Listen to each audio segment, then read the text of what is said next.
Ipagtanggol ang ating karapatan sa dagat na ito. Dito tayo nabubuhay.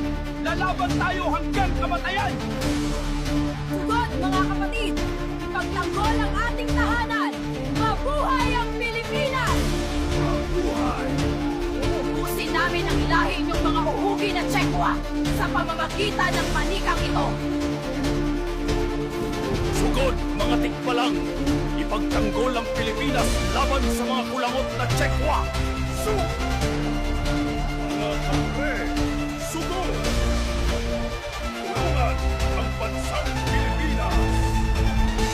Kailangan na ng Pilipinas ang tulong nating mga mulawin!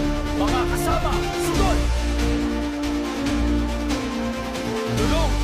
Maraming naghahanap sa atin! Kailangan na nating tumulong upang ipagtanggol ang Pilipinas!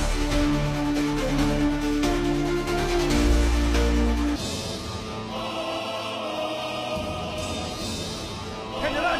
Dami na tayo kalaban. Hindi mga sundalo, mga higante, at mga taong ibon, at mga kalabaw na may sibat. Talagang sinusubukan nila tayo.